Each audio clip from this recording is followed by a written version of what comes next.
What's going on, people? My name is Batman, and today it was announced, and as you very may well have already heard, that the next Call of Duty will be developed by Sledgehammer Studios. Now that doesn't mean Treyarch and Infinity Ward are going anywhere, because they're not. Call of Duty will now have 3 separate studios, each working on its own version of the game, which means it's going to stay an annual release, but the studios are going to have an extra year to work on it than they have had in the past. But here's where things get interesting.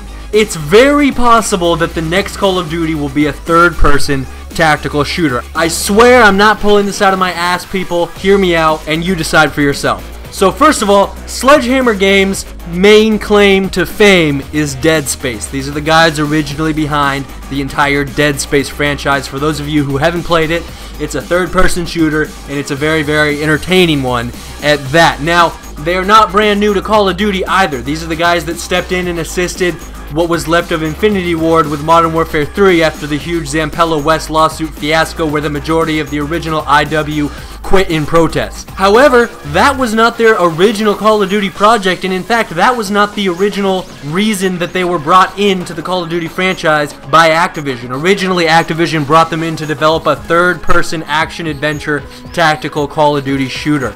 And this was their area of expertise, right? Again, with Dead Space, it was a very successful third-person shooter. Now, they spent 8 months working on this game. And I'll link all the articles in the description that go over all these little fun facts. But they spent 8 months working on this game, and here's the thing. It was all happening in 2009 while MW2 was taking off. And what do we see in MW2? Third-person tactical shooter playlists. Not just one, but several. Does anyone here remember C-Naner's third-person 25 gun streak tac nuke on Scrapyard from way back then? They had the third-person shooter playlists almost as a foreshadowing of what was to come. Almost as if they were testing it out to see how people felt about it. Now the question is, what happened to the game that Sledgehammer was working on for those 8 months in 2009? The supposed third-person action-adventure shooter. Because the thing you have to realize is that this was a top-tier studio with 120 employees working on a AAA title. They had just come off the success of Dead Space. They were paid very well. Their project and all the necessary resources, equipment, and man-hours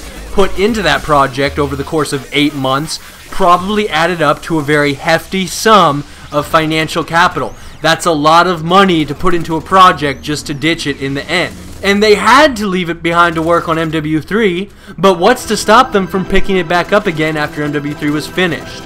And as far as I can tell, Activision had to have been planning this transition into a 3-studio franchise at least since 2009 when they originally brought Sledgehammer in. Because whatever game they ever ended up making, it was always going to have its own annual release. I don't think it was ever intended to be, quote-unquote minor spin-off or whatever, because they want to keep Call of Duty as an annual release, obviously, and if you throw a random spin-off game release into the middle of the year, all that's doing is competing with that year's Call of Duty DLC or the next Call of Duty, the game itself. It's counterproductive from a financial standpoint to spend money making something that's only going to steal money from another product that you've already put money into making. Does that make sense? So, financially it doesn't make sense. This franchise is all about making money. We know that. And so whatever game Sledgehammer came out with, it was always going to have its own annual release. And if the plan from the very beginning was to give it its own annual release, and we know that the original plan was a third-person tactical shooter, that's, I'll link the articles in the description,